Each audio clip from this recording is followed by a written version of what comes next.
There is, and always has been, a widespread belief in fate, or destiny, that is, in an eternal and inscrutable power, which apportions definite ends to both individuals and nations. This belief has arisen from long observation of the facts of life. Men are conscious that there are certain occurrences which they cannot control, and are powerless to avert. Birth and death, for instance, are inevitable, and many of the incidents of life appear equally inevitable. Men strain every nerve for the attainment of certain ends, and gradually they become conscious of a power which seems to be not of themselves, which frustrates their puny efforts, and laughs, as it were, at their fruitless striving and struggle.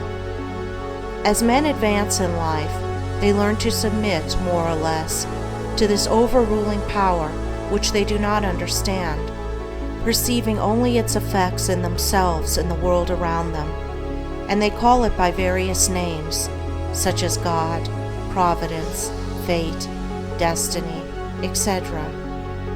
Men of contemplation, such as poets and philosophers, step aside, as it were, to watch the movements of this mysterious power, as it seems to elevate its favorites on the one hand and strike down its victims on the other, without reference to merit or demerit.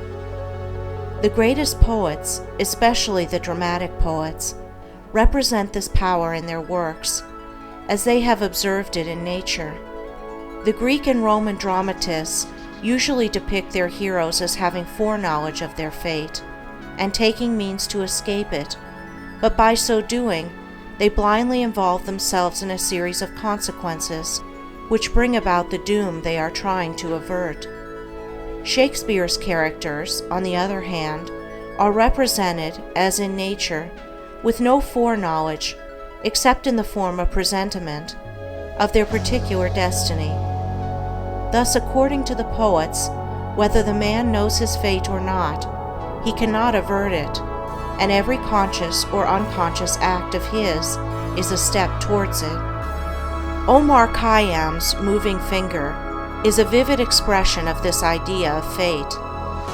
The moving finger writes, and having writ, moves on, nor all thy piety nor wit shall lure it back to cancel half a line, nor all thy tears wash out a word of it. Thus men in all nations and times have experienced in their lives the action of this invincible power or law, and in our nation today, this experience has been crystallized in the terse proverb, "Man proposes, God disposes." But contradictory as it may appear, there is an equally widespread belief in man's responsibility as a free agent. All moral teaching is an affirmation of man's freedom to choose his course and mold his destiny, and man's patient and untiring efforts in achieving his ends are declarations of consciousness of freedom and power. This dual experience of fate on the one hand and freedom on the other has given rise to the interminable controversy between the believers in fatalism and the upholders of free will, a controversy which was recently revived under the term determinism versus free will. Between apparently conflicting extremes, there is always a middle way of balance, justice, or compensation, which, while it includes both extremes, cannot be said to be either one or the other, and brings both into harmony, and this middle way is the point of contact between two extremes.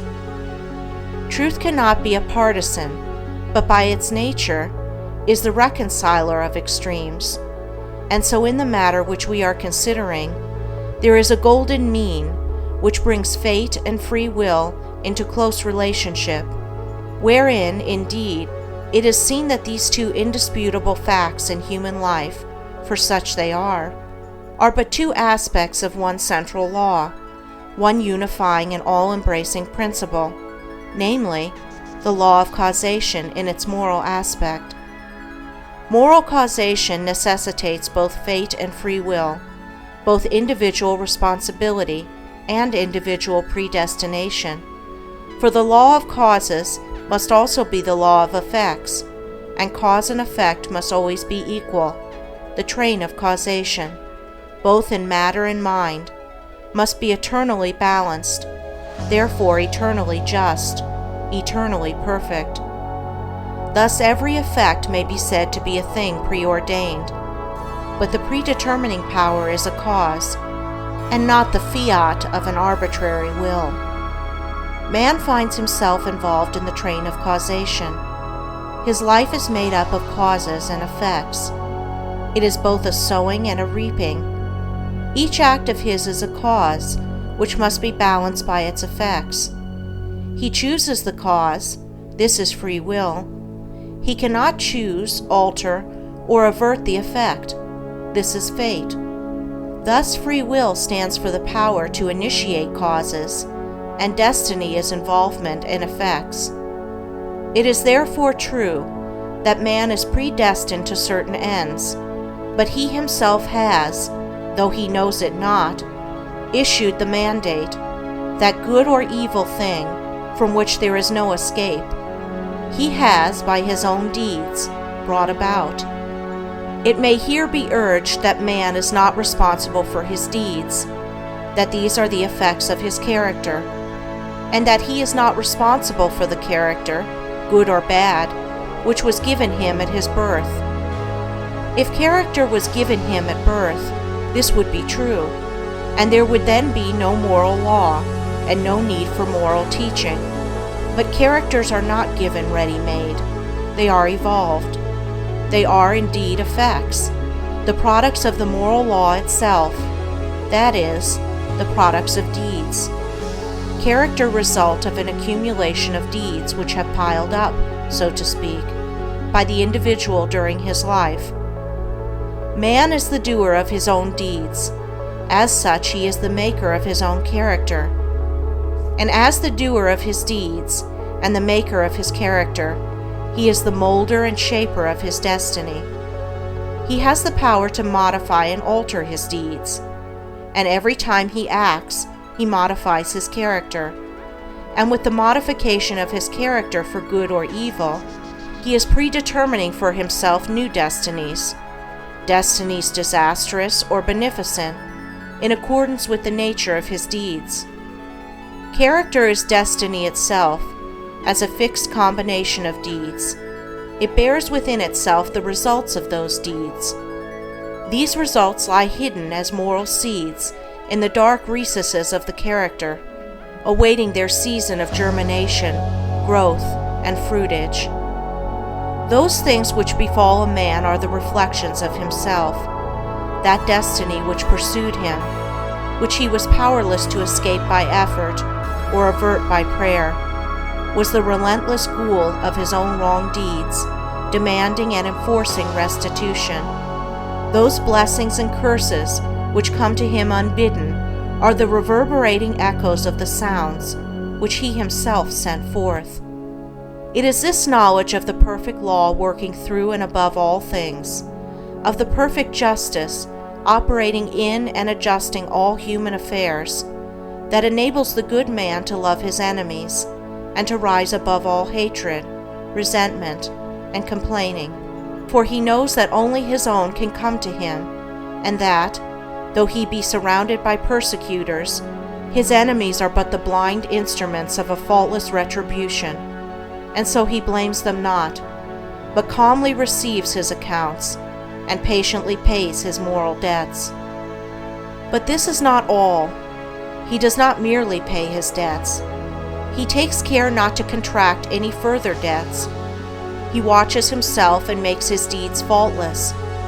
While paying off evil accounts, he is laying up good accounts. By putting an end to his own sin, he is bringing evil and suffering to an end. And now let us consider how the law operates in particular instances in the outworking of destiny through deeds and character.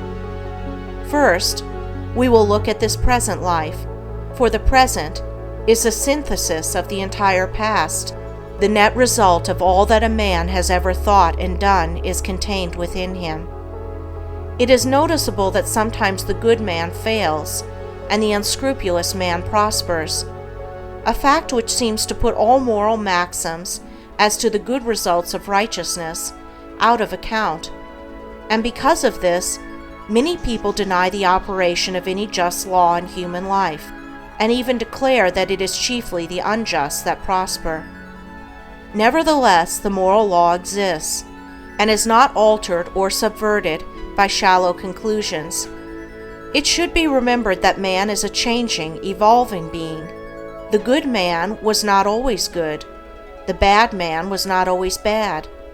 Even in this life, there was a time, in a large number of instances, when the man who is now just was unjust, when he who is now kind was cruel, when he who is now pure was impure. Conversely, there was a time in this life, in a number of instances, when he who is now unjust was just, when he who is now cruel was kind, when he who is now impure was pure. Thus the good man who is overtaken with calamity today is reaping the result of his former evil sowing. Later he will reap the happy result of his present good sowing, while the bad man is now reaping the result of his former good sowing.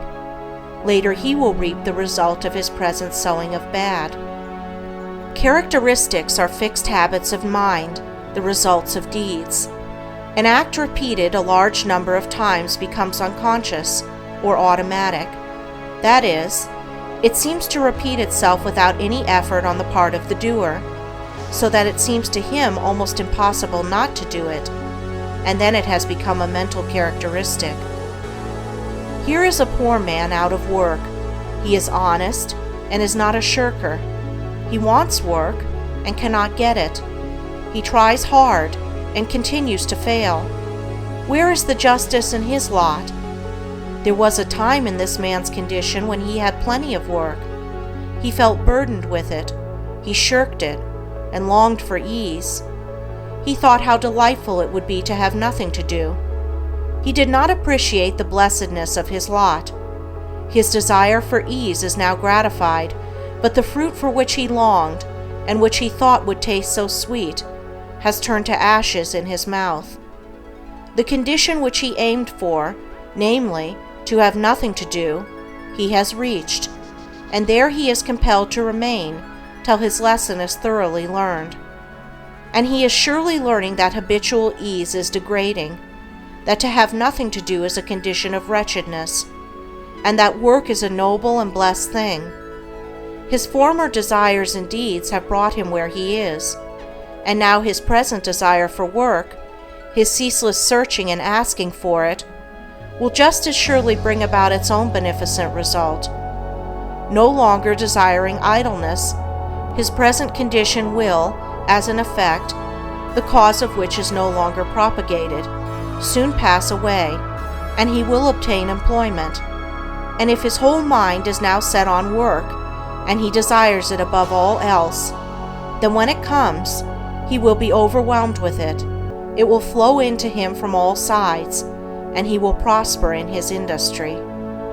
Then, if he does not understand the law of cause and effect in human life, he will wonder why work comes to him apparently unsought, while others who seek it strenuously fail to obtain it. Nothing comes unbidden. Where the shadow is, there also is the substance. That which comes to the individual is the product of his own deeds. As cheerful industry leads to greater industry and increasing prosperity, and labor shirked or undertaken discontentedly leads to a lesser degree of labor and decreasing prosperity, so with all the varied conditions of life as we see them. They are the destinies wrought by the thoughts and deeds of each particular individual. So also with the vast variety of characters, they are the ripening and ripened fruit of the sowing of deeds. As the individual reaps what he sows, so the nation, being a community of individuals, reaps also what it sows. Nations become great when their leaders are just men. They fall and fade when their just men pass away. Those who are in power set an example, good or bad, for the entire nation. Great will be the peace and prosperity of a nation when there shall arise within it a line of statesmen who, having first established themselves in a lofty integrity of character, shall direct the energies of the nation toward the culture of virtue and development of character, knowing that only through personal industry, integrity, and nobility can national prosperity proceed. Still, above all, is the great law, calmly and with infallible justice, meting out to mortals their fleeting destinies, tear-stained or smiling, the fabric of their hands. Life is a great school for the development of character, and all, through strife and struggle, vice and virtue, success and failure, are slowly but surely learning the lessons of wisdom.